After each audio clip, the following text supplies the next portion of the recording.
Green Lantern's number 32. Sam Humphries writing, Scott Goluski on art. This is the final issue in Sam Humphries' run. This is his last one. This was like a sort of epilogue capper on his run, with Jessica and Simon back on Earth. They try to get pancakes, but they get interrupted. There's a monster attacking somewhere. They have to go and take care of that. And then Simon's like, "Oh, I need to go to this party." And she's like, "What, a party? No, you brought me to a party? I have anxiety issues." You promised pancakes, not a party. Yeah. And he has a bit of a fight with his best friend, Nazir, and they try and hash out their issues. I mean, this was mostly just an issue, and it's just to have lots of fun little moments for character stuff. And for an epilogue issue, I'm kind of okay with that, because this is the last time he has to write these characters. That was it. If this was just a regular issue, you go, yeah, it was fun, but yeah, that's cool. But as an epilogue, it's like, oh, this is nice. Yeah. Well, it sums up everything that I like that he did, which is their interactions between each other. Yeah. So, and that's what all this entire issue is. That's it. It feels like a greatest hits. There's nothing new in it, but it's just a greatest hits of their moments. But my favourite thing in this issue might actually be that Sierra, Nazir's wife, has this donut addiction, which is such a big thing. She gets on a donut high, and then when Nazir finds out, it's like, she's had donuts?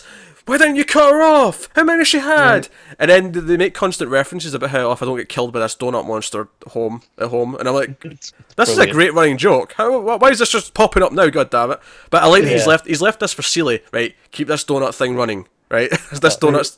We know Seeley watches this. He listens to our feedback on Twitter. Donuts essential.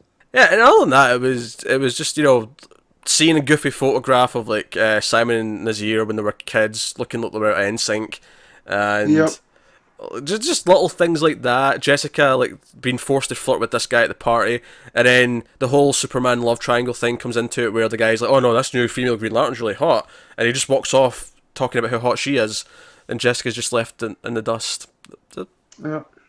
Fun things.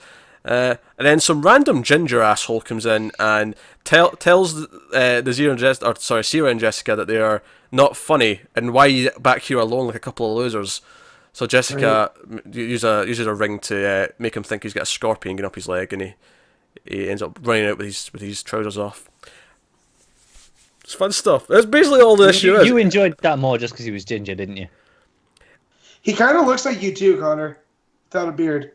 I mean, he doesn't though, does he? Other than he's ginger, he doesn't look anything. He looks more like Archie, to be honest. Let's be fair here. He's got an Archie look to him. But it was just, as soon as he started being a dick, I'm like, man, this guy is a dick out of nowhere, because there was no build up to it. He just comes in. It's like, you two are pathetic. Yeah, and I'm like, of course he's ginger. I should just like Connor. And then I got some amusement out of that. But that was basically the thing. Simon tries to run away at one point, and Jessica like drags him back. And then the Corps give them shit at the end for like, it's not just Earth that's in your sector, by the way. Here's another thing you have to go protect. So. Yep. And off they go. And off they go. That's pretty much it. But fun banter, fun. I will say I didn't like the art in this issue as much as we've had in previous issues of this. They looked a little bit inconsistent with what they've been looking like recently. I think they get away with it a little for this issue because it's mostly, the human side of things. It kind of gets away with being a little bit more cartoonish. Out of costume, yeah. Yeah.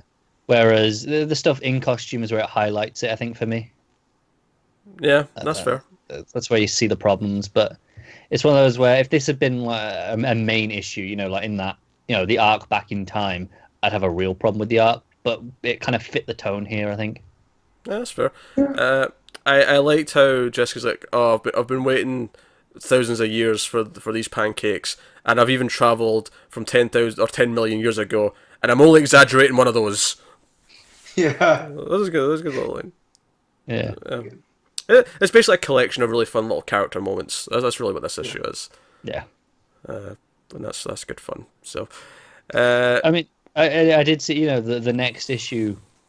I mean, it's obviously, we've got a new writer there. It says job hunt. So it sounds like it's going to continue some of the low-key Earth, relationship stuff, rather than just being massive space opera stuff. I am A-okay gets a little with that. Tedious, doesn't it? Yeah.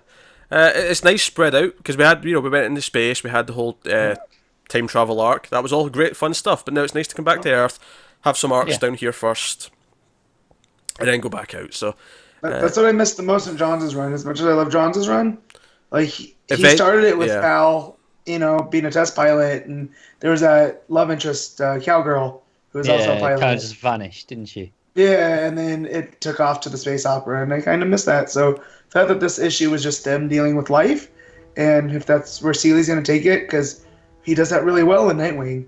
So I think it's in good hands.